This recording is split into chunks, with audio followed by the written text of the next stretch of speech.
इस केस में हमारा मैसेज बिल्कुल साफ और साधारण है। श्रीमान नरेंद्र मोदी जी और जनता दल के नेता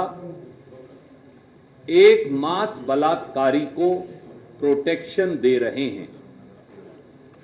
जब देश के प्रधानमंत्री नरेंद्र मोदी जी को यह मालूम था कि उनके और उनके अलायंस के कैंडिडेट प्रज्वल रेवन्ना गंभीर और सैकड़ों महिलाओं से बलात्कार के आरोपी और दोषी हैं, जब मोदी जी और अमित शाह जी के पास भाजपा के एक नेता द्वारा 22 दिसंबर 2023 को ये सारे सबूत दे दिए गए थे, तो मोदी जी और अमित शाह जी ने पहली बात जनता दल से समझौता क्यों किया, दूसरी बात उन्होंने प्रज्वल रेवन्ना को भाजपा और जनता दल का उम्मीदवार क्यों बनाया, तीसरी बात मोदी जी ने हासन जाकर प्रज्वल रेवन्ना को के हाथ पकड़कर उसके हाथ उठाकर ये क्यों कहा कि प्रज्वल रेवन्ना की जीत में ही मोदी को ताकत मिलेगी, चौथी बात प्रज्वल रेवन्ना के बारे में ये सब जानते हुए मोदी जी, अमित शाह जी, भाजपा और जनता दल ने ये बात क्यों छुपाई, पांचवी बात प्रज्वल रेवन्ना को जब वो देश छोड़कर भगोड़ा हो रहा था, भाग रहा था, तो क्या मोदी जी के विदेश मंत्रालय को, पासपोर्ट कंट्रोल को ये मालूम नहीं था कि एक सैकड़ों बलात्कारों का आरोपी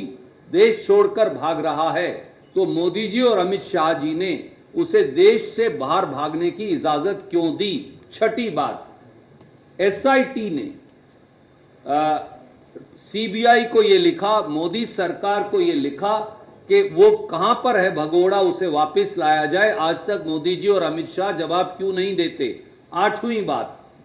मुख्यमंत्री जी ने ये लिखा प्रधानमंत्री को कि प्रज्वल रेवन्ना का डिप्लोमेटिक पासपोर्ट कैंसिल किया जाए, आज तक क्यों नहीं किया। नौवीं बात हमारी एसआईटी ने सीबीआई को ये लिखा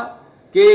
इंटरपोल को बोलकर ब्लू कॉर्नर नोटिस जारी किया जाए ताकि वो वापस हमें पता चले कि वो किस देश में हैं, आज तक मोदी जी ने ये क्यों नहीं किया। और 10वीं बात अगर कोई व्यक्ति देश छोड़कर अपराधी भाग जाए, सैकड़ों महिलाओं से बलात्कार करके, उसे वापस लाने की जिम्मेवारी किसकी है, प्रांतीय सरकार की है या केंद्रीय सरकार की। अगर केंद्रीय सरकार की है, जब मोदी जी और अमित शाह जी ने उसे भगाया तो वो आज तक उसे वापस लाने के बारे में क्या कर रहे हैं, बजाय इसके कि वो सिद्धारमैया जी या डीके शिव कुमार जी पर इल्जाम लगाएं, वो सच क्यों नहीं बताते। इन 10 सवालों का जवाब वो दें। राहुल गांधी ने क्या पत्र लिखा? राहुल गांधी जी ने न्याय की मांग की है और राहुल गांधी जी ने मुख्यमंत्री जी को ये लिखकर अनुरोध किया है कि ऐसा व्यक्ति जो इस प्रकार की मानसिक विकृति से ग्रस्त हो कि वो 68 साल की महिला के साथ जबरन जबरदस्ती करे और एक नहीं, दो नहीं, 5 नहीं, 100 नहीं, 200 नहीं, 3-3 हजार वीडियोज हो सैकड़ों महिलाओं से बलात्कार के, अलग अलग आयु के, और फिर उनमें से एक महिला को किडनैप कर लिया जाए उन्हीं के परिवार के द्वारा, तो इन सब के खिलाफ उचित कार्रवाई हो। मुख्यमंत्री जी ने ये घोषणा भी की है कि वो उनको फाइनेंशियल हेल्प भी देंगे ये ऐसी सारी विक्टिम्स को, क्योंकि ये एक यूनिक केस है जो 75 साल में नहीं हुआ। पर देश के प्रधानमंत्री अब प्रज्वल रेवन्ना शब्द कहने से डरते क्यों हैं, सवाल ये।